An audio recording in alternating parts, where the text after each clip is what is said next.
Yes. Okay, verified that the meeting is being recorded. I call to order the regular meeting of the Board of Trustees for the Warrenville Public Library District on Wednesday, January 20th. It's 7:02 p.m. We'll do our roll call first. Trustee Lazan. Here. Trustee Ritzika. Present. Trustee Stahl. Oh, Heather, we cannot hear you. I know you're here, but we need to hear your voice. Here. Can you hear me now? Yes, we can. Okay. Trustee Warren. Present. And just to check, Trustee Richardson. Here. I see Where's you. my face? Yep, I see you too. And Trustee DeRocher, no? Okay, Trustee DeRocher is absent. Trustee Pika is also here. In addition, in the room, we have Director Sandra Whitmer. This meeting is held as a virtual meeting, given that the Illinois governor has declared the coronavirus pandemic a disaster. I have determined that an in-person meeting is not practical or prudent because of this disaster. So, moving on, we need to look at the approval of the agenda. This is our first action item. Unless the remainder of the board does differently, I suggest we remove 19 and 20, which refer to the closed session. Are there any other changes to the agenda?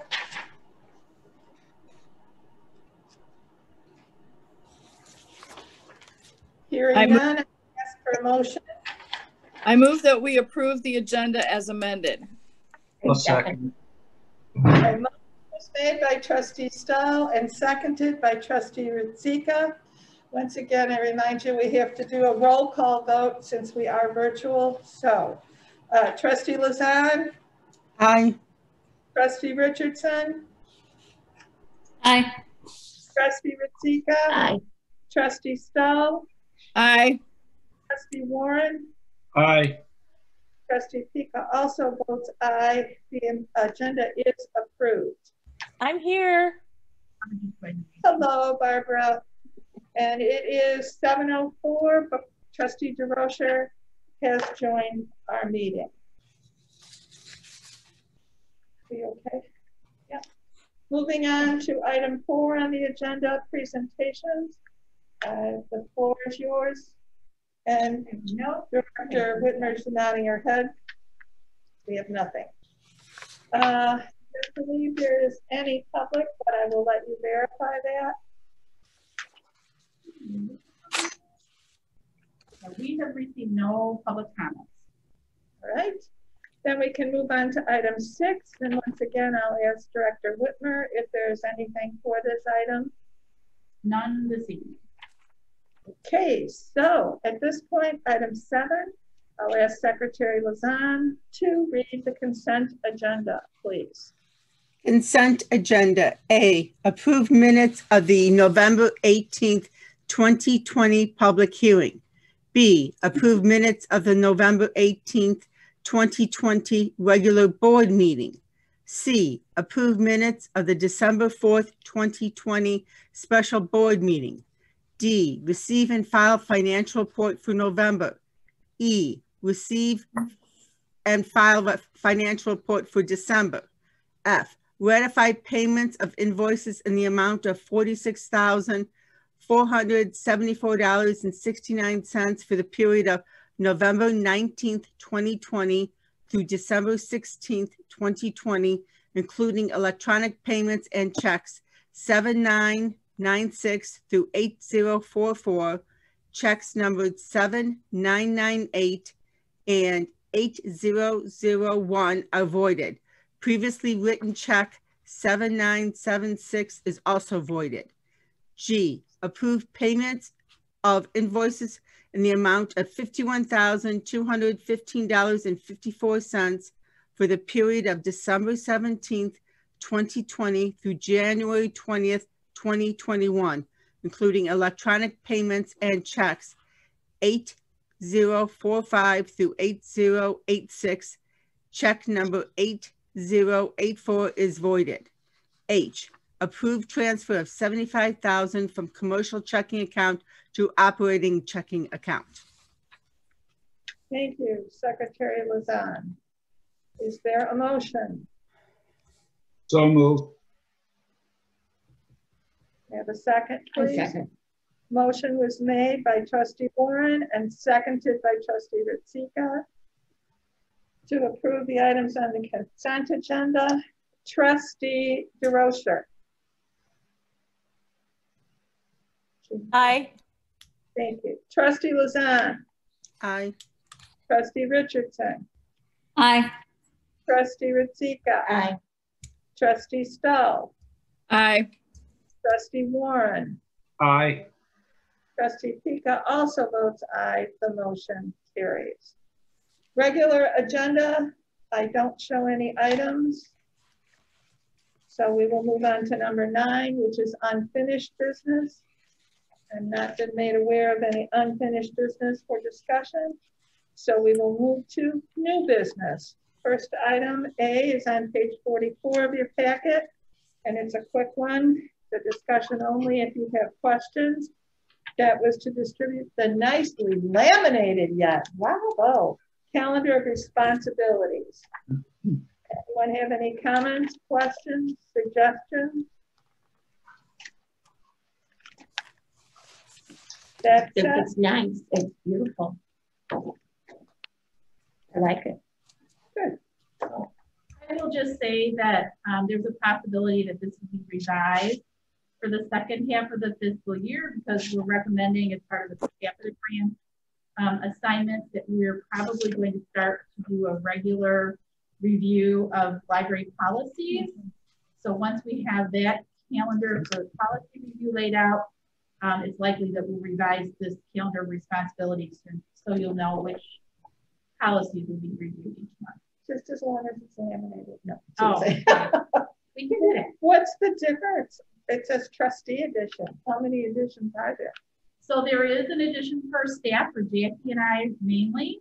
That's more of a calendar format that keeps us on track with when we have to file things at the county and the follow-up action items to what's done at the board meeting.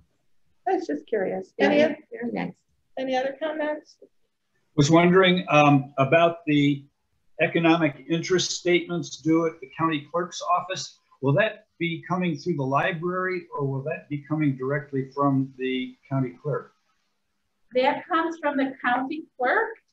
And I believe that those are emailed to your library email addresses on or around February 1st.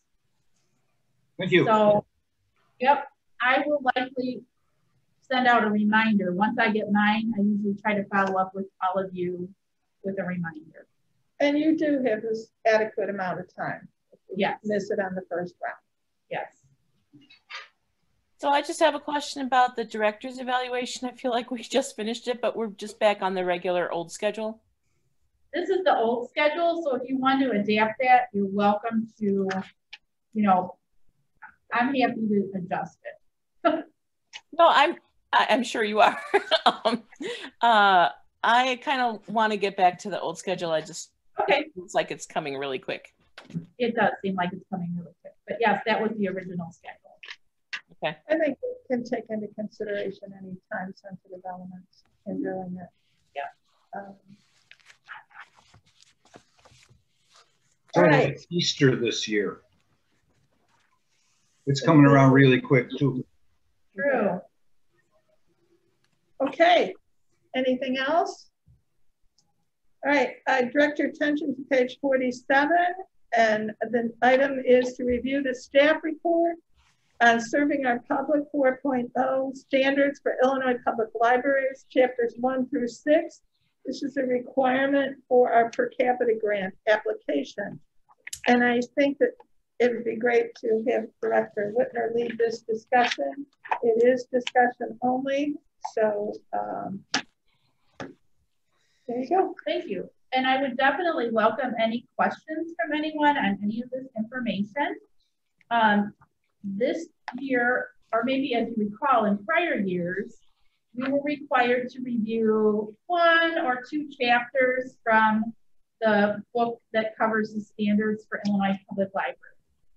A new edition of that book was published in the past year, and the state library felt it was important for every library in the state to review the entire book and every checklist.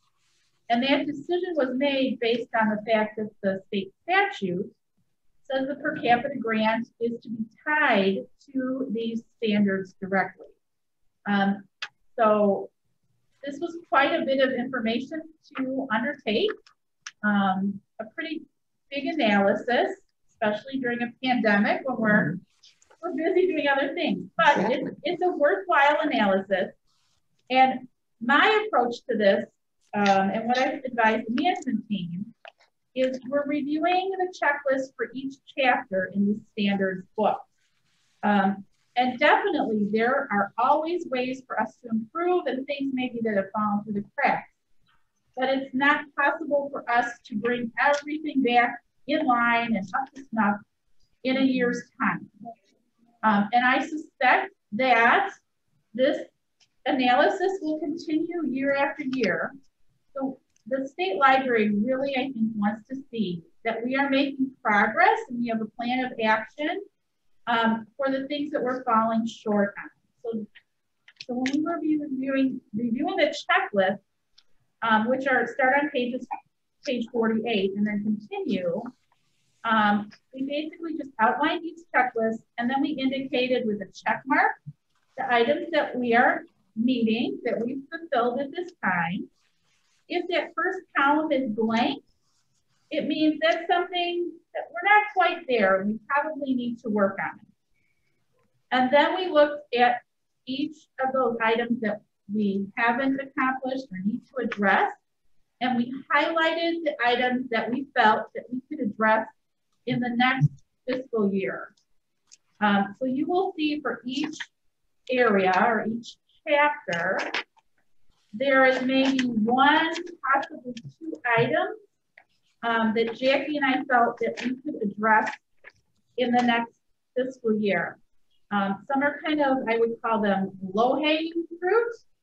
Others are things that will take a little more work, and some, especially in personnel, are related to some things that have been on my list for 2 or 3 years now. So definitely need to step it up in those areas and address them. So on page 47, what you see there just are each chapter's responses that we will drop into the grant application.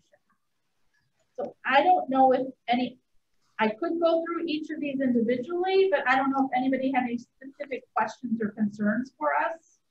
I don't know that we need to take the time to go through them each individually. I would ask the timeline again is through next year, June 30th, or this year?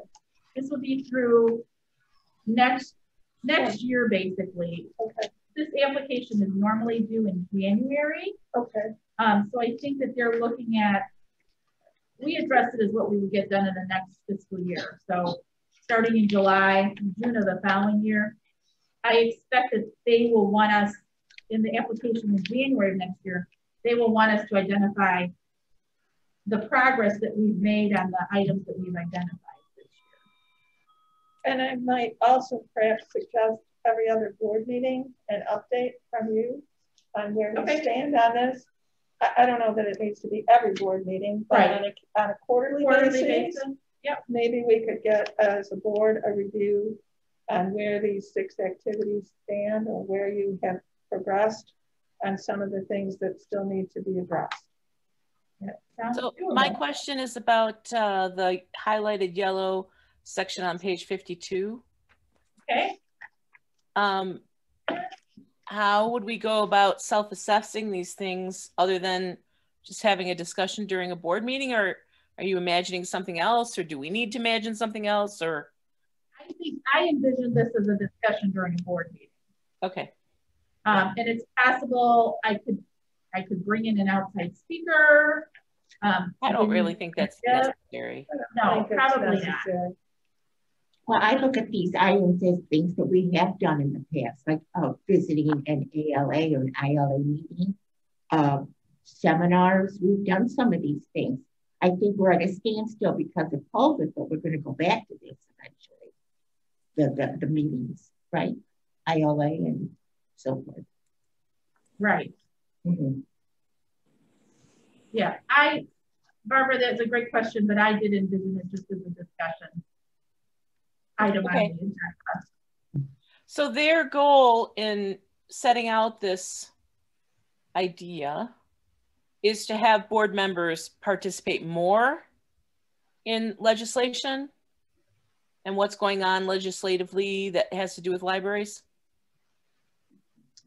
I don't know that it's, I think they like the participation. At what level that participation is, I mean, the first item is just simply writing, calling, or visiting your legislator, which sometimes that can be done. I know Rick's gone to the legislative. I went with Rick to a legislative meeting. Cindy's been to that. Serving on committees, if anybody would have time to do something like that.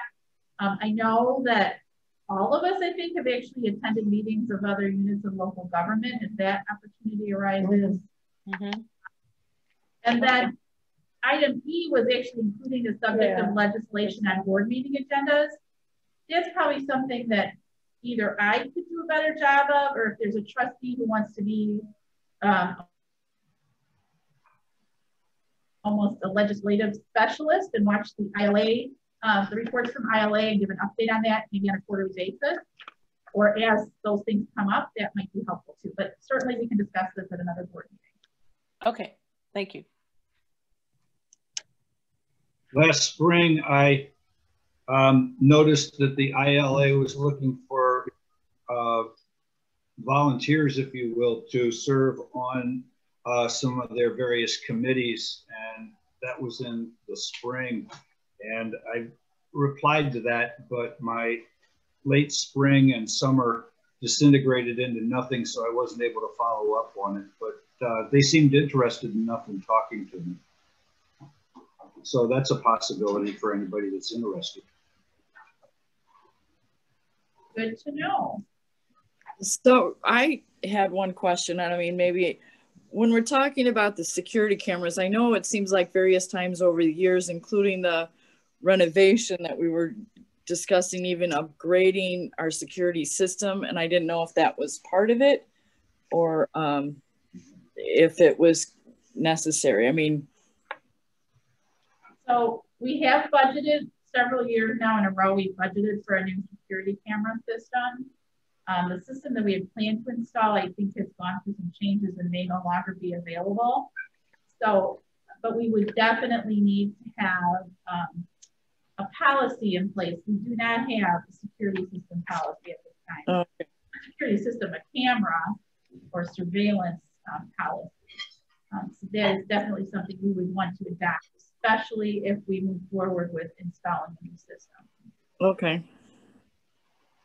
I noticed that as well. I went out and I looked at some sample policies, and I was going to email the board and Sandy something that I found from the University of Connecticut that talked about some things that I hadn't even thought to consider as far as part of that policy. So if that's okay, Sandy, I could send it out. Or would you rather do that? Sure. Which? You know what? If you want to send it to me, you could send it to the whole group too. That's fine. Well, that's That would be extra stamps, you know. That's what? Extra stamps. Oh. Could I suggest you send it to Sandy? You can send it to me and I'll make sure everybody sees it. Is it warranted to make it a discussion item next month? I will, you know, honestly, I don't see us doing the security camera policy right away. But then you could hold it until we get to that point, and then it'd be archived and ready to go when we are ready for that discussion. Right. I'll get that to you this evening.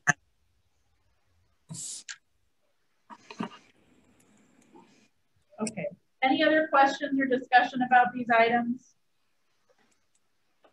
No. Okay. So next month, I believe Kathy, Cynthia, and Paul, perhaps also Jamie, they are finishing up the second half of the book, and they will have a similar report with more information to discuss. Very good. All right. I think you have a good approach to handling this task, for lack of a better term. All right, then we can move on to item C, which can be found on page 61 of your packet. This is the consideration of the proposal from Sickage for audit services for fiscal years 2021 through 2023.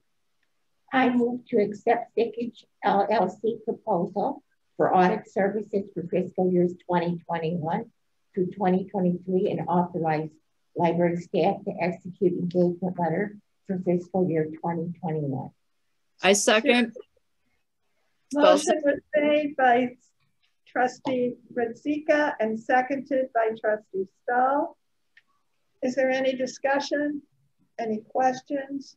I have to say that these increases just seem really a lot. I know that Sickage has always done a really great job for us, and I'm not trying to recreate the wheel here. But these just seem, you know, it's a pretty significant increase over the 3 years. And I'm just wondering, is there any sense of whether this is a good value? Sandy, what do you think of that?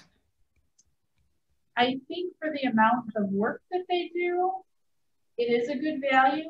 I do believe that there are other auditing services that would be less expensive, but I'm not sure that the value would be the same.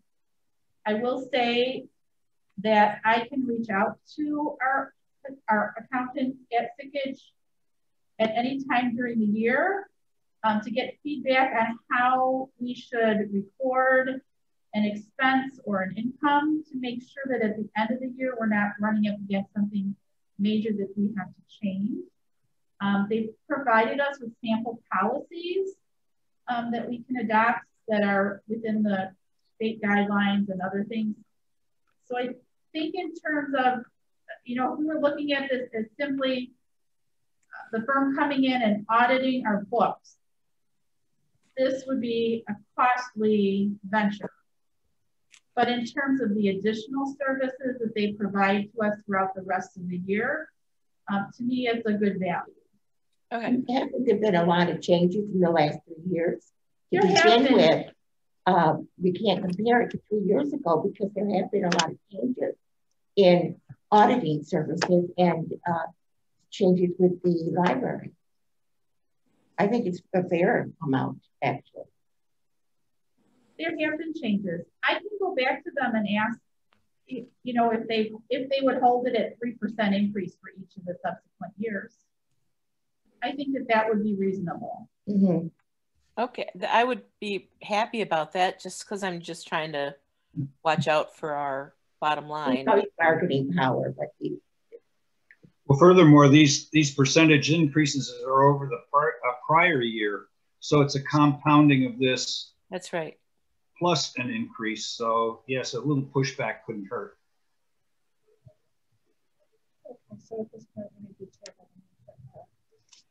I certainly think it never hurts to negotiate and see what, you know, see what they say.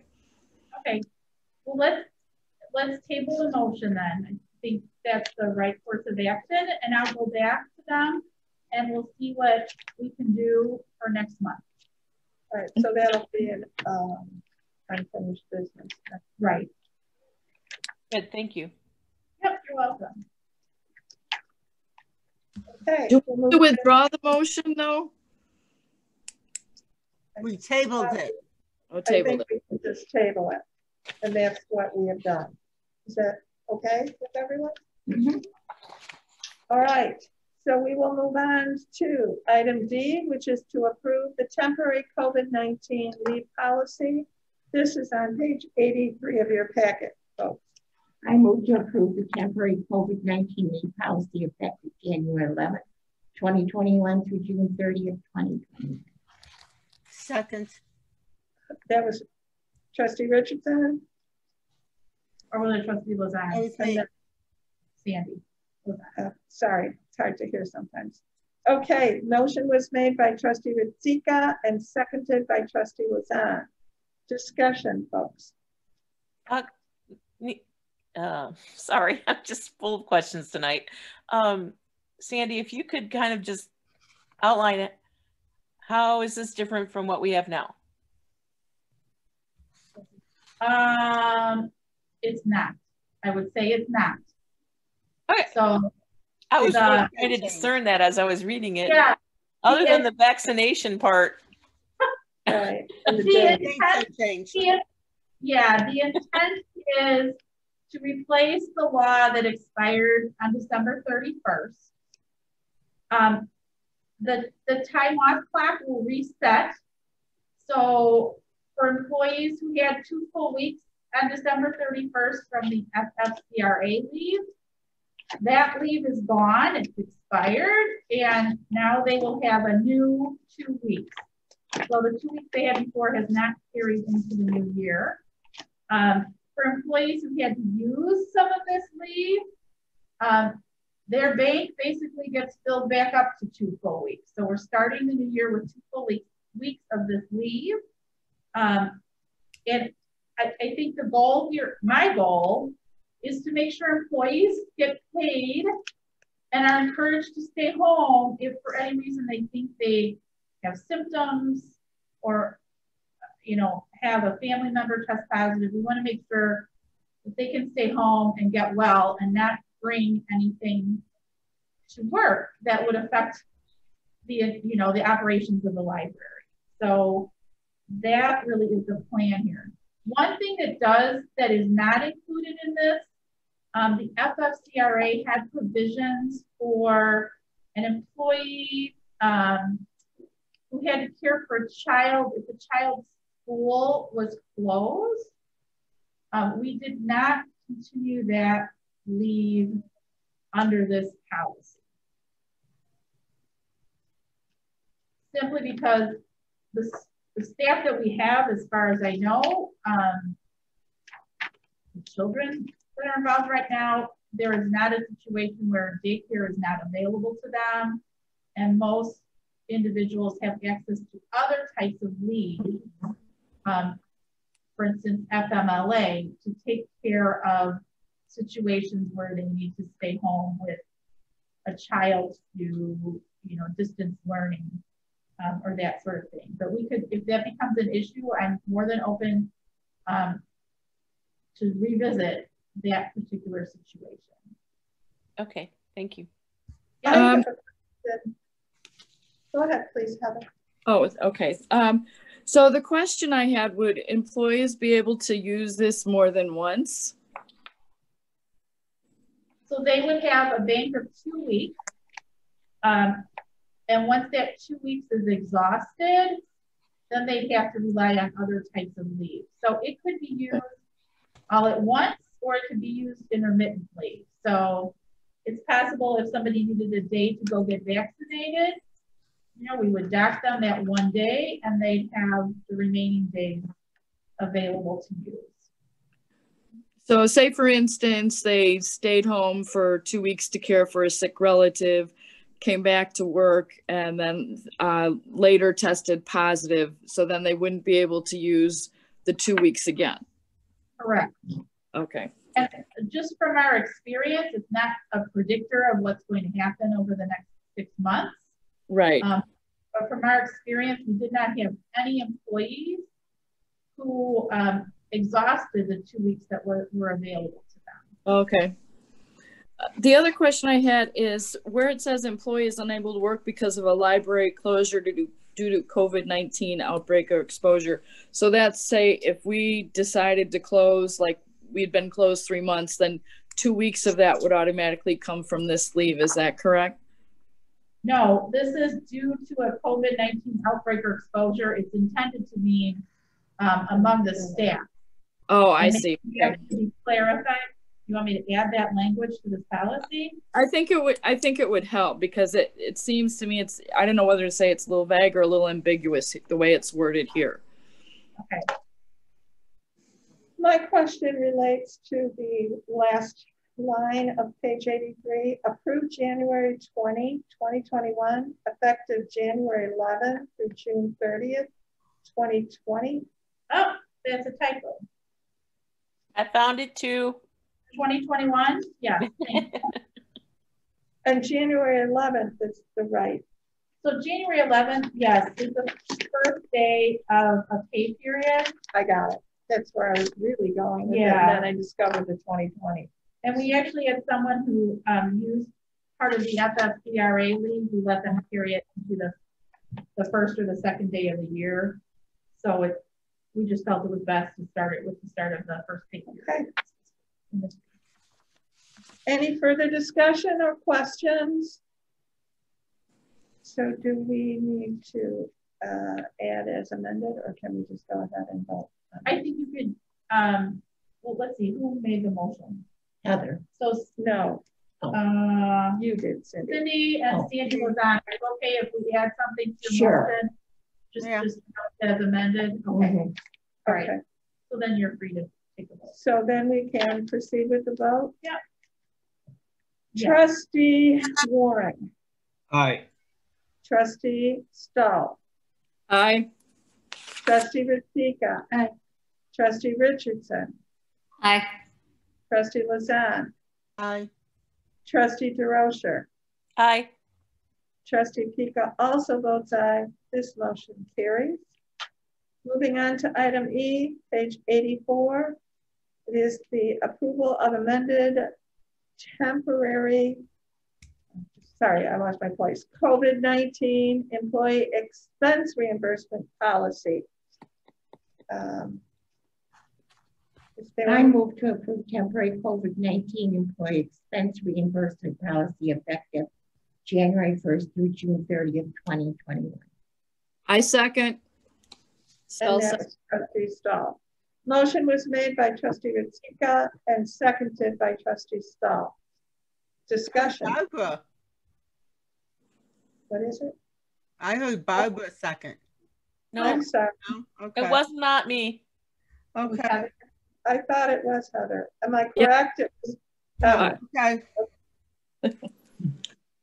All right. You're testing my hearing, I think. Okay, discussion. All right. So we're changing this up.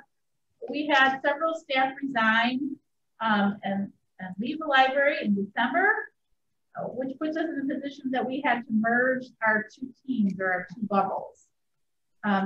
So at this time, nearly everyone is able to work their full hours in the building. And the Wage Payment and Collection Act that requires us to reimburse employees only requires us to reimburse employees if the library requires them to work at home. And at this time, or work remotely. At this time, we can accommodate everyone in the building. So we're no longer requiring people to work remotely. That remote work is being done at the employee's option, I would say. So the only reason that we would require individuals to work at home is if we really close the library again for any reason. So we just thought it was best. The original policy kind of was set to sunset again in December. So we thought we would revisit it and just update it a bit to address the change and just the fact that how we would kind of approve someone's request or desire to work from home. And that would be dependent upon the nature of their job responsibilities. So this just clarifies that just a bit. I will add that I think when the time comes and we review the benefits for library staff, I do think that it would be probably generous to provide some kind of a monthly stipend to our managers who are often, especially those who are non-exempt and salaried, who are often required to respond to phone calls or text messages from their staff and other people on their personal devices, on their days off, when they're not in the office. I think that that might be a benefit that we would consider just providing to some members of the management team in the future. But that is something to consider separate from this particular policy. But anyone have any questions? No. Any other discussion? Okay. If not, we will then proceed to vote. Trustee Warren? Aye. Trustee DeRocher? Aye. Trustee Luzan? Aye. Trustee Stull? Aye. Trustee Richardson? Aye. Trustee Ritzika? Aye. Trustee Pika also votes aye. The motion carries. Turning to page 88, consideration of letter to the DuPage County Health Department in support of vaccination for library employees during phase 1B or 1C. I move that we authorize Director Whitmer and Board President Pika to send a letter to DuPage County Health Department in support of vaccinations for library employees during phase 1 or during phase 1B or phase 1C. Trustee Stoll seconds. Trustee DeRocher, motion was made by Trustee DeRocher and seconded by Trustee Ritzika. I did hear her first of it. Okay. Discussion? I love this. I think it's great that we're going to do this and send a letter of support. I have just a brief editing suggestion. I don't know if you want it now, if you want me to talk to you about it later. If you don't mind providing it now, that would be fantastic. Well, it's just a suggestion. You certainly don't have to take it. In the second paragraph, when it talks about countless hours of entertainment, I think I would tend to change that word from entertainment to engagement. Right. Everybody agree with that? I think that's a good suggestion. Thanks, Barbara. I just feel like it gives it a little bit more, weight that people are actually engaged. We don't really have to say that they're entertained. Yeah. Right. Entertaining is, yeah. I appreciate us doing this when so many times when throughout this whole thing, it seems like libraries have sort of been left off the table and without any guidance. So I really appreciate Sandy doing this and have my complete support. Countless seems a little hyperbolic, maybe considerable.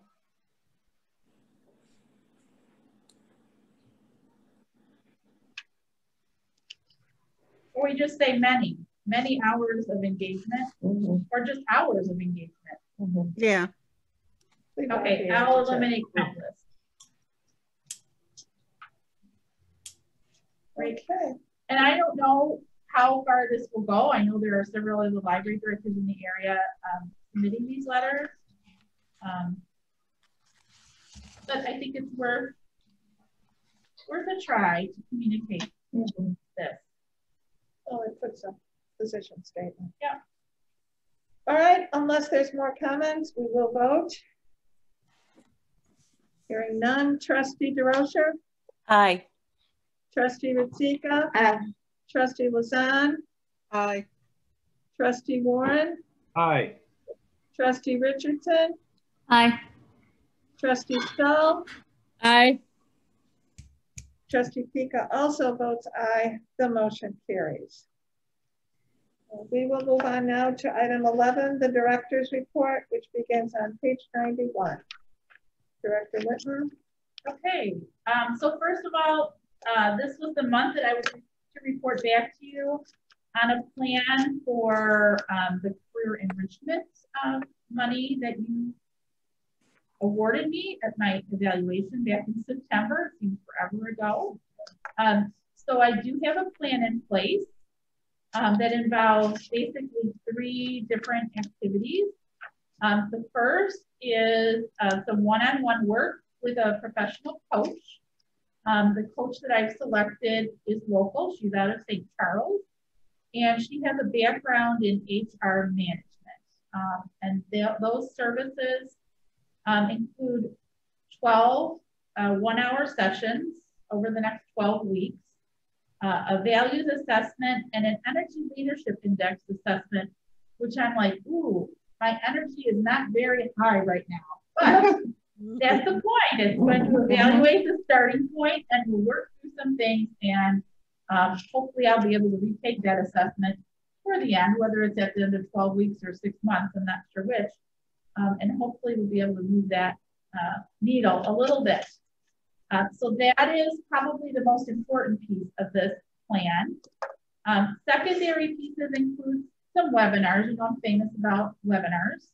And the ones that I am selecting have a particular focus on communication and leadership and fostering a culture of trust and safety among staff. So that's the focus that I'm leaning toward right now. And then I've also selected several books that have similar focus. Some are tied to webinars, others have been suggested to me by other library directors that I happen to admire. So that is kind of the plan that I have in place. I actually had my first initial kind of a discovery session with the coach on Monday of this week. I am looking forward to receiving a link to that assessment tomorrow. And then we have actually a 90-minute debriefing session where we'll go over that assessment next week. And from there, things just ramp up. So thank you all for that opportunity. Should be an interesting experience for me, to say the least. Not something I've done in the past, so it'll be good. I'm just so glad to see this, Sandy. I think this coaching idea is fantastic. Yep. I'm wondering, you mentioned at the end of that you want to take a day a week to focus on career. How long were you thinking about doing that? Probably at least for this 12 weeks of this coaching session. At least for the 12 weeks, I think. Sure. And it's more, I had been tying it this month. I already started a few of the webinars. So it was the days I had the webinars.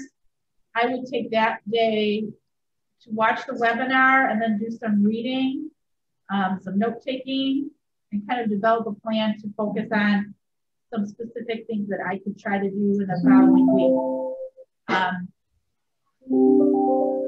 So I think that that's probably going to be an important part of this for me. Well, that sounds reasonable. Yeah. But I also know I need to be here at the library. So I am basically what this would entail is I would be here at the library 4 days a week, and then there would be 1 day a week that I would be working from home.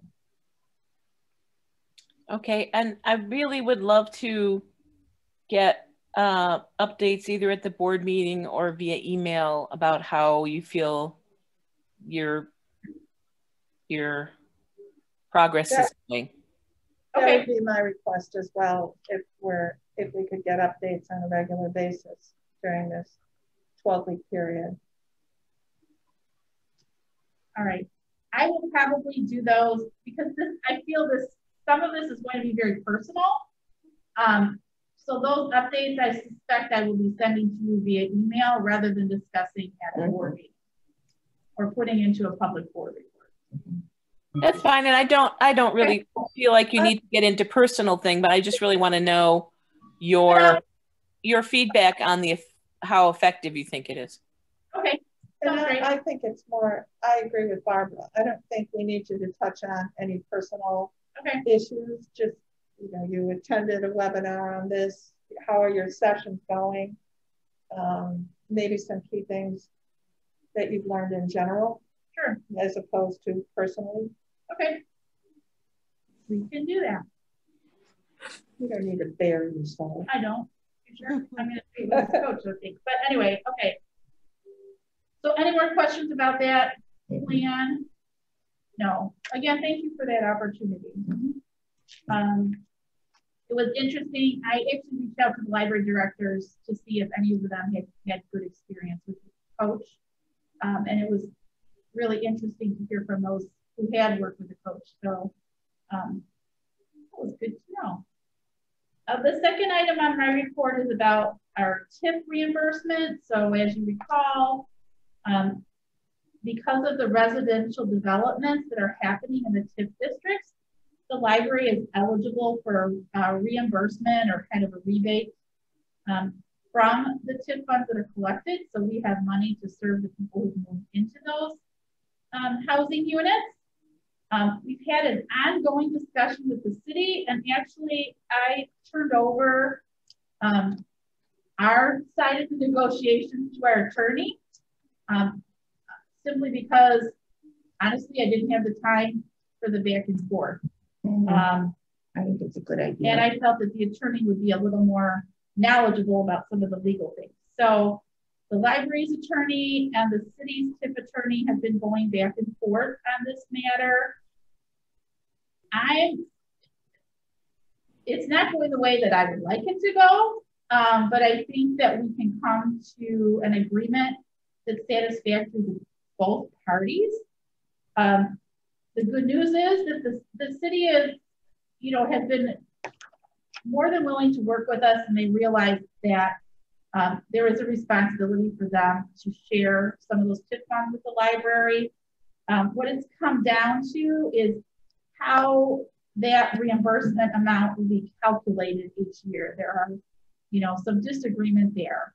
I was always under the impression that we would be able to use something that's commonly referred to as the Naperville Formula, which basically calculates the number of people that are expected to live in a housing unit based on the number of bedrooms there are, or the type of house it is.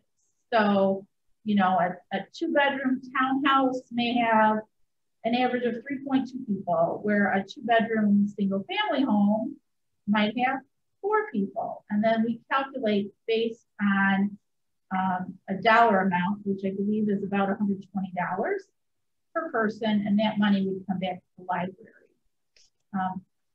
But that money is capped at 2% of the TIP increment that's received by the city.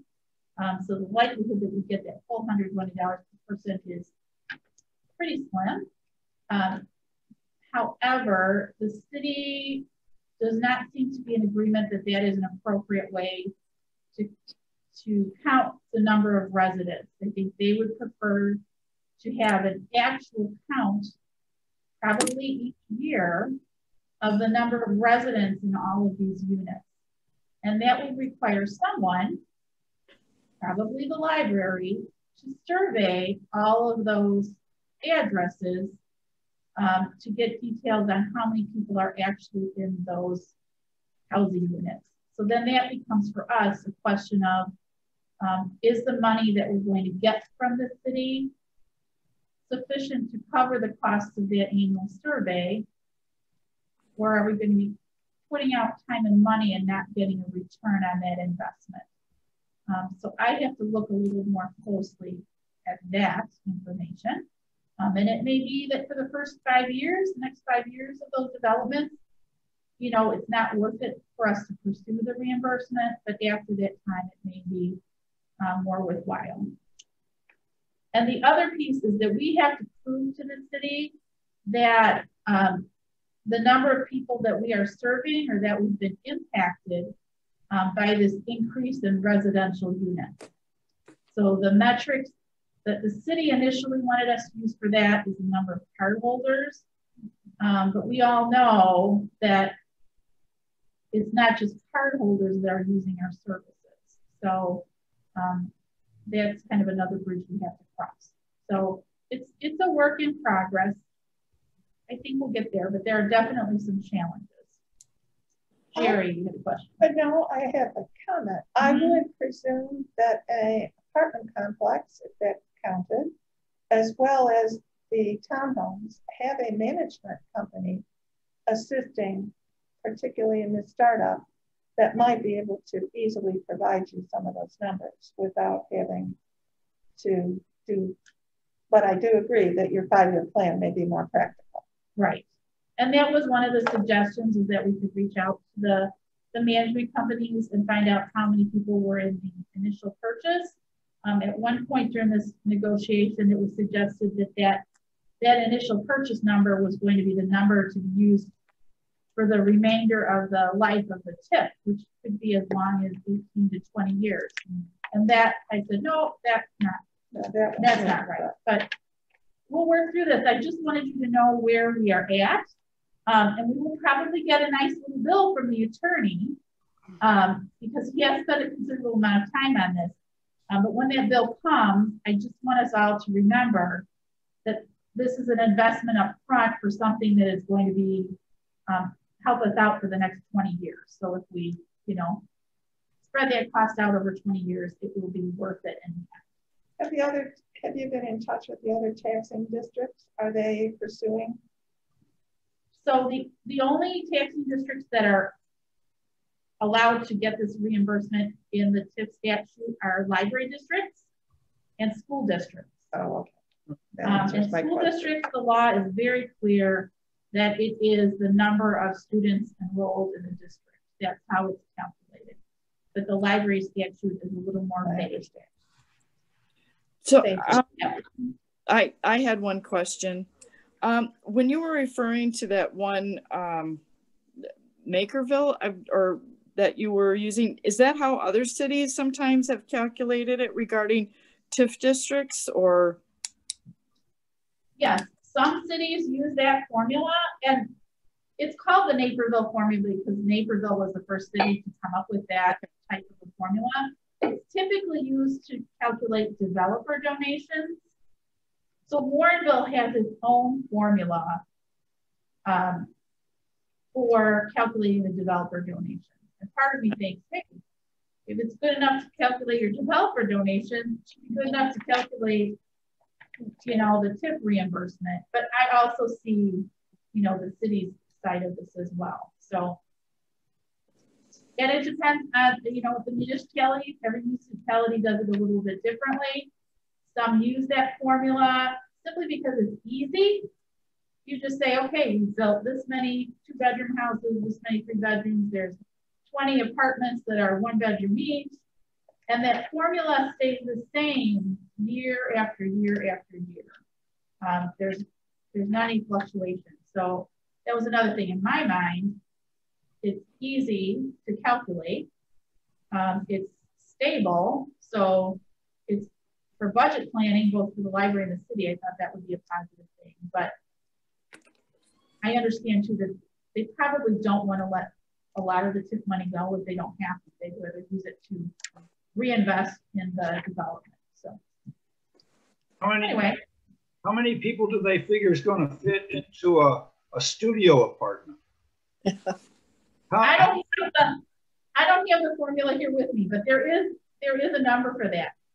I mean, taking the number of people that are living in a place is not as much as they could. You look at some of these McMansions that they have where you could easily support 20, 30 people, and they have 2 people living in there.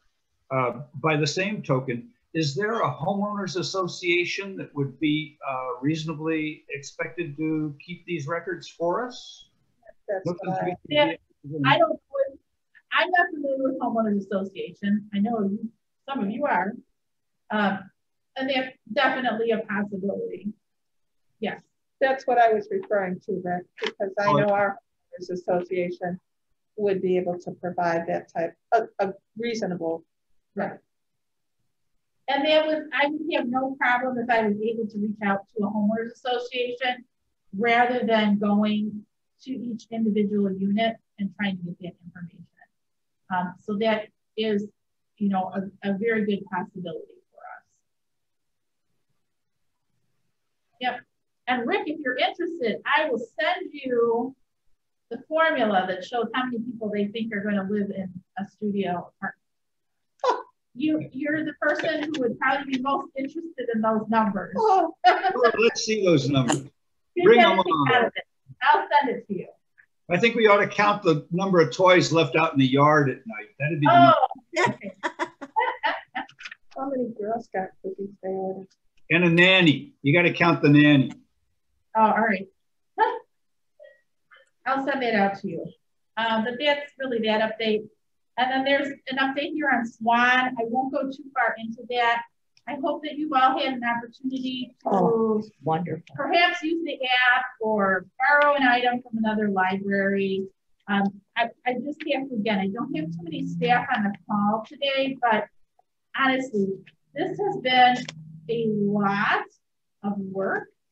It is still a lot of work. We are still learning and adapting and writing procedures. But I do think the benefit to our members is positive.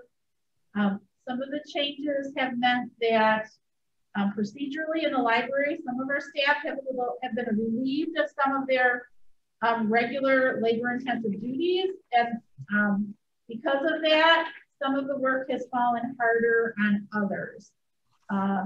And our cataloging team, they've had to relearn a whole new system. Our member services staff, while the functionality is there, sometimes just the same as it was in the past, most of it has changed. So a lot of people here are relearning how to deal with very specific situations. And just as we think we've got it all figured out, someone comes in with a very unique challenge and we have to rethink everything. So again, you know, my thanks to all of the staff who are working hard to make this a positive experience for everyone and just for really staying as positive as they possibly can about some of these changes that are not always easy. So it's been fun. And it's really great. In December, we started to get materials in right away from those other libraries. And the first part of this month, they kind of flipped the switch in the system. So now we are actually sending out materials to the other libraries. I think in my report, I noted that in December, we received almost 800 items from those other libraries.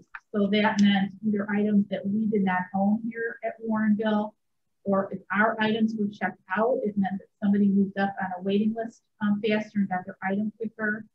If there's anything I can say, the apps, and actually in the catalog in your account, you can utilize something called suspend to suspend your hold.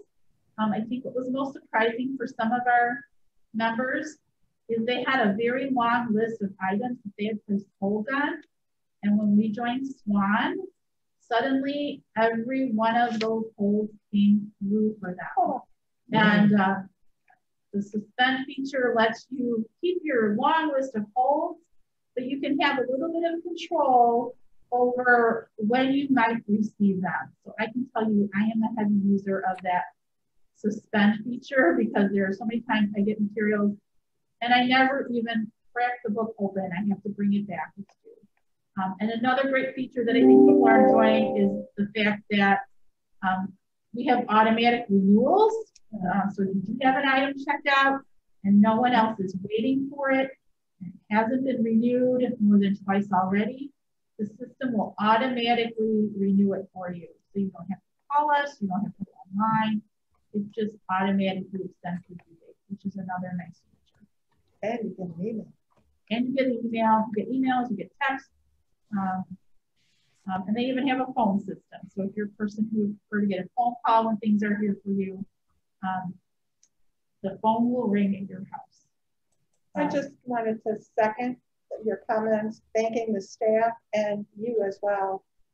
Sounds like there was quite a learning curve and continues to be a learning curve to make this successful. But as you stated on an earlier issue, the rewards in the long term will be terrific for everyone. Thank you. I agree. I would also like to say it's been a learning curve on the member end too. And I'm crabby about the app. I was so looking forward to having an app that I could search the catalog with, and I can't search the catalog with the damn app. I'm so ticked about it. I have to go on the damn website to search the catalog. I do not like that, Sam. I am just saying. So are you saying down. You've not been able to search the catalog, or you don't like the search function on the app? There is no search function on the app, or I'm doing something wrong. There is a search function on the app. It's not in the menu that comes up. Oh, it is. It is. I will challenge you, Barbara, because every time I open it, I think, where is the search? It is at the, are you gonna open it right now? Yes. Okay. I'm like, show me the way, because I'm so ticked. Here's this nice long menu that comes up in front of me, and it doesn't say search. It doesn't say catalog. It tells me about scanning a barcode, the nearest libraries. What do I need to know the nearest libraries for, I ask you? It brings me to my account, ebooks and audio. I can search ebooks and audio. What if I want a book? Okay, wait. I'm just going to ask you to look at the app. You see where the library logo is? Yeah. Okay, and right beneath that, there's a magnifying glass and the word search. You see that? Nope. No word search where the library logo is. Nope. Not there. Beneath the library logo and above scan ISBN barcode. Nope, not there. Okay. I can show you. Do you see my phone? See, there's the app. Then it says scan. There's no search. Nothing. Nada. Hey, what kind of phone do you have? An iPhone. Are you logged into your account? I think so. Yes. Yeah. Welcome, Barbara. Oh, yeah. Okay. I don't know what that is. The next time you're here, stop and ask someone. Okay, because boy, I am so ticked that I can't search the catalog. Because I can't wait.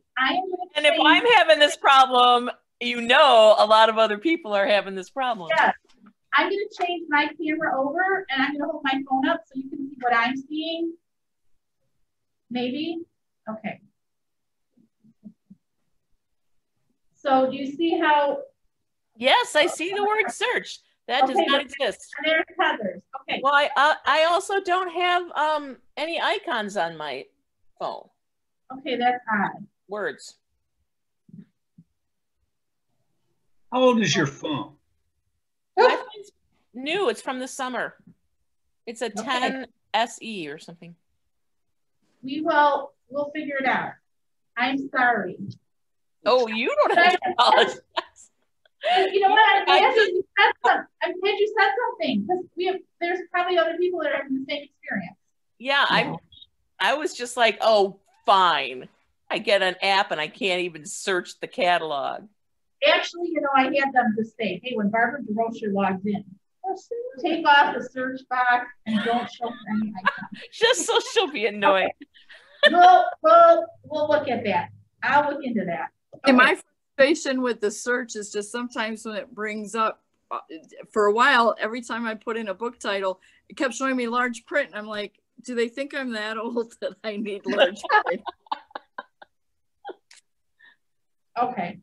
All right. So that's Swan. That's Swan. Anybody got any questions about Swan? Other comments? Oh, I think it's great. Okay. Next up, our friend COVID-19. So I'm really hopeful that things are moving in the right direction right now. Yeah, for tier two. I did say, you know, we still have like a self-service plan in our pocket if things go totally south on us. But since I wrote this report, we've gone from tier 3 back to tier 2, which is a good sign. But really the only thing that impacts us, if you remember when we went from tier 2 to tier 3 in November, the library didn't make any changes to its operations. So technically moving from tier 3 to tier 2, we just continue as we are now. The only thing that changed for retail mitigations, which is kind of what we've been tracking, is the capacity of a store. We're a retail location, or in our case, the library. So we've been operating under a 25% capacity that we can have. Right now, we can have up to 25 people in the building, not including staff. So that capacity has increased to 50%. We are not hitting that 25% capacity right now. So we are not looking to increase that capacity number at this time. We'll keep monitoring things, and if we find that there's a time we need to increase that capacity, you know, we'll definitely consider it. But right now, things are pretty much kind of status quo.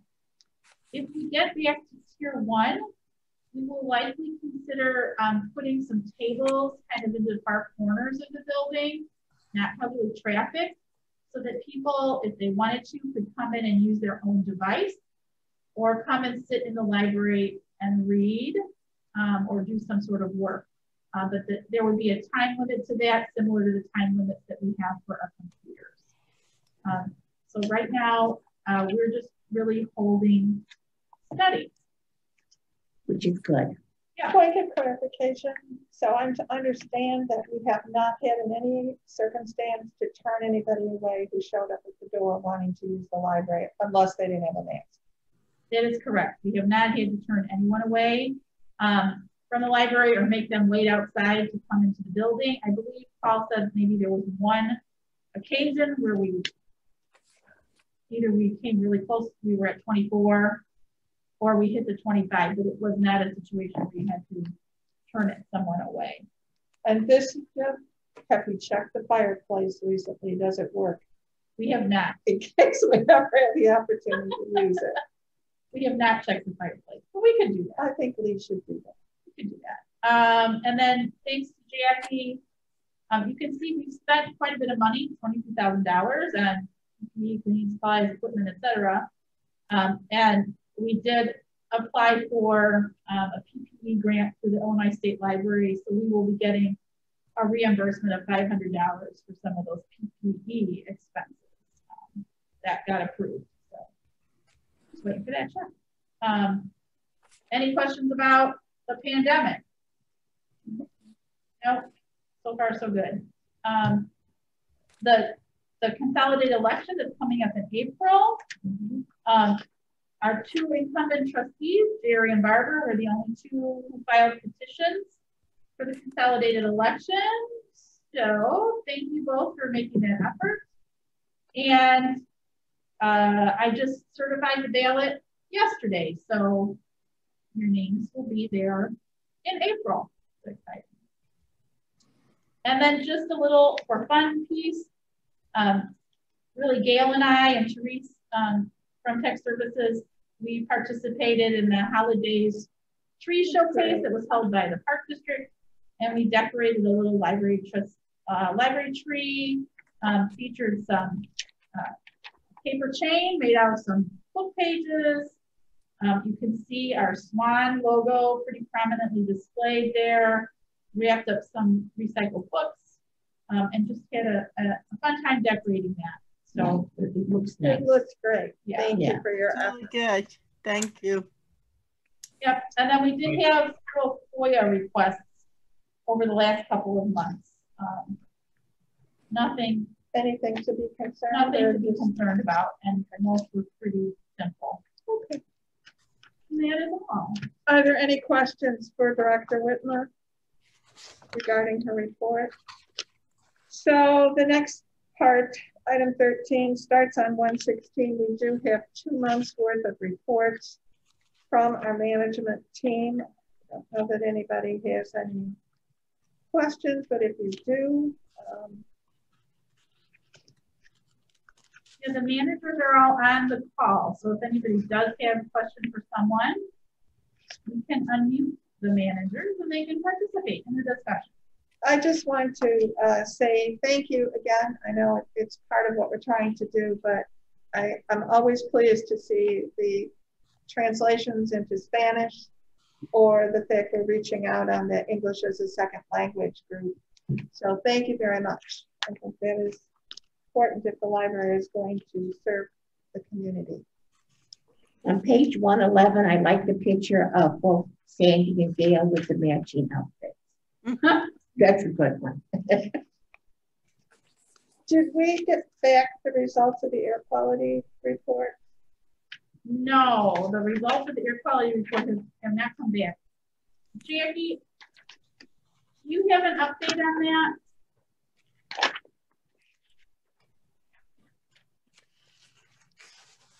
No, I do not.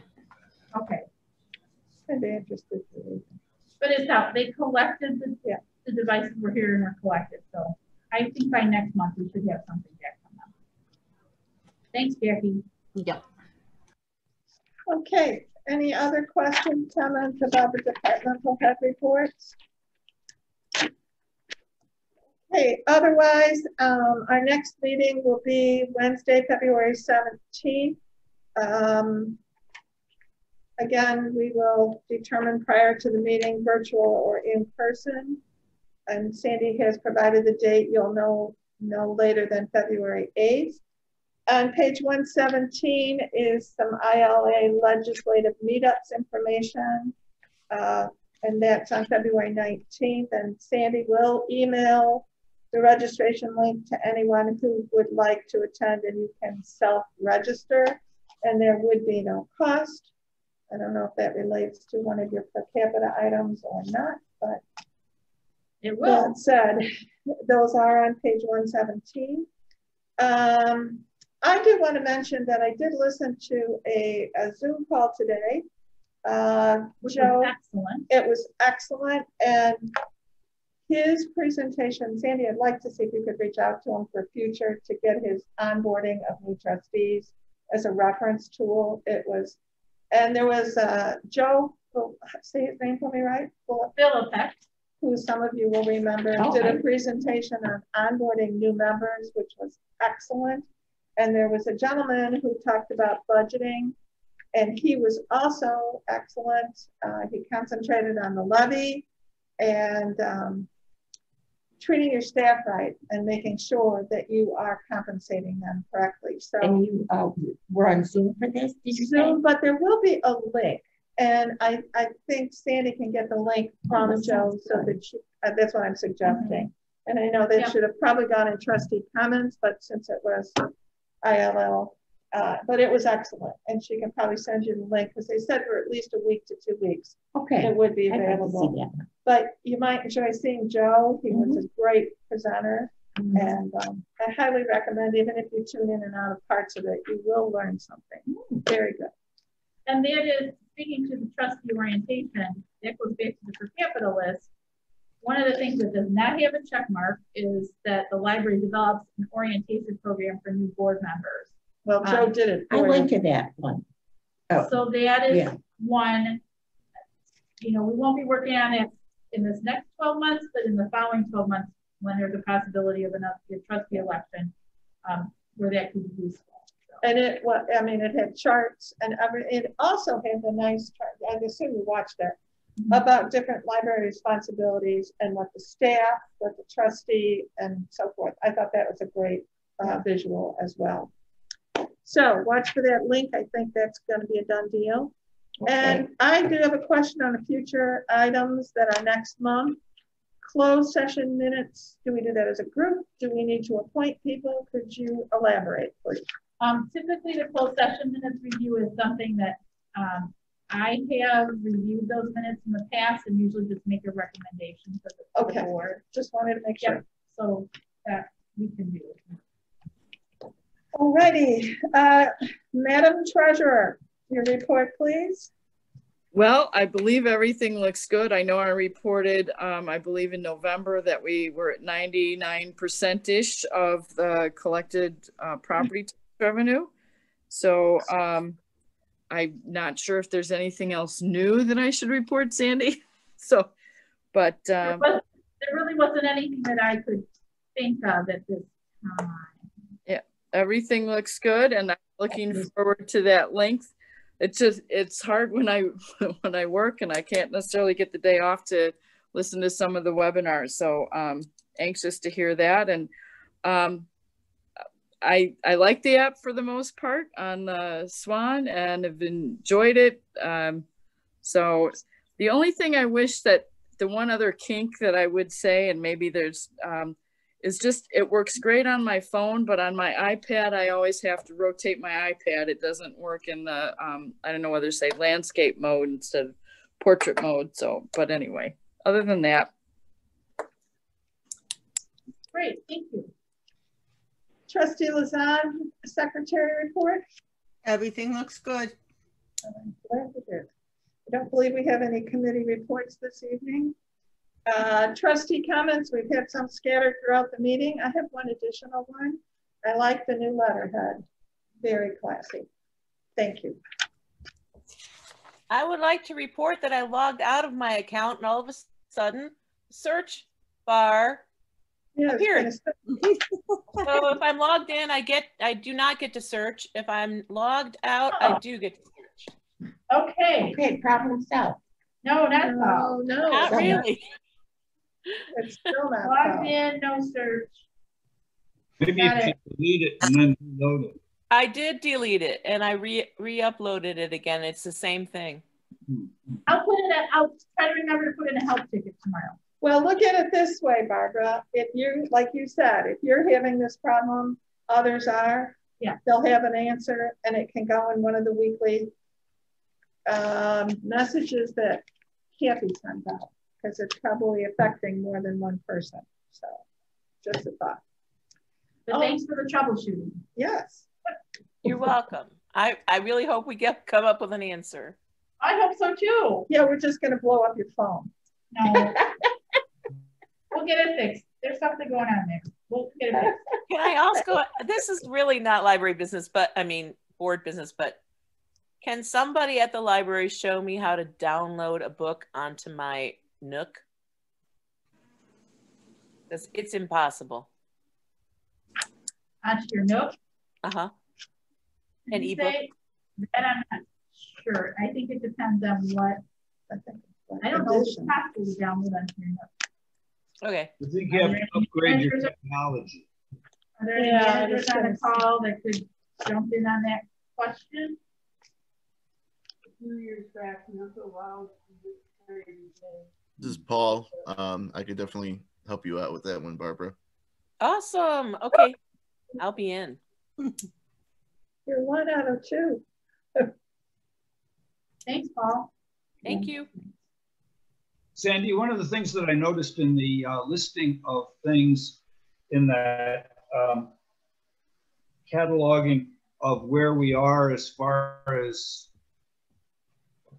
I don't know, with the yellow stripes and everything, I was wondering about the roof.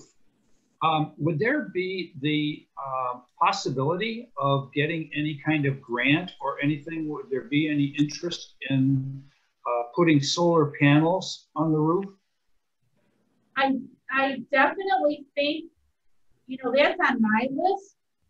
At the point at which we're ready to replace the roof or it's time to do that, that is definitely something that the library should consider. Absolutely. I think it would be good influence on the community to show that we're being proactive in these things. I agree. The roof is going to be quite expensive as it is and will likely wipe out most of the reserves that we have at this time. And the roof is still in decent condition. So I know we have at least 5 more years, if not 10 years, before the roof needs to be replaced. And I would not recommend putting solar on the roof and then having to replace the roof, you know, in a 5 to 7 year period. So I agree. I thought that as this comes into replacement time, that might be the time to consider upgrading portions of it that would be appropriate, you know, south facing roofs as opposed to north facing, and these sorts of considerations. So I appreciate you bringing that up because I mean, I think we are a prime candidate for solar. there are no trees overhanging our building. Honestly, there's nothing shadowing our roof. So that's the next, for me, that's the next logical step in terms of an efficiency project. Great. So our loan is paid off in 2029. So what you're kind of saying is we want to hope the roof lasts that long. Well, maybe. Jerry said our loan is paid off in 2029. So we want to hope the roof lasts that long. Maybe, but there's a, you know, there's a possibility. There's a nice large apartment complex on Ferry Road that we'll be getting new tax revenue from. That is not part of the TIF. So there are some things that are coming, that are happening around town that may bring in some additional revenue for us. I don't want to be too optimistic because I don't know what's going to happen. If there's more fallout from COVID in terms of economics and evaluation of houses and that sort of thing. But I think there's a potential for us to rebuild our special reserve fund, and definitely something that we should be looking at. Okay. Yep. Any other items for information and or discussion by the board? Okay, hearing nothing, I'll ask for a motion on item 21, please. I move that we adjourn. Second. Motion was made by Trustee Stahl and seconded by Trustee Warren. Trustee DeRocher. Aye. Trustee Luzon. Aye. Trustee Richardson. Aye. Trustee Ritzika. Aye. Trustee Stahl. Aye. Trustee Warren. Abstain. No, I agree. I'm just going on because you're outnumbered. No, Trustee Pika also votes aye. Meeting is adjourned. Thank you, everyone. Happy New Year. Happy New Stay Year. safe, be strong.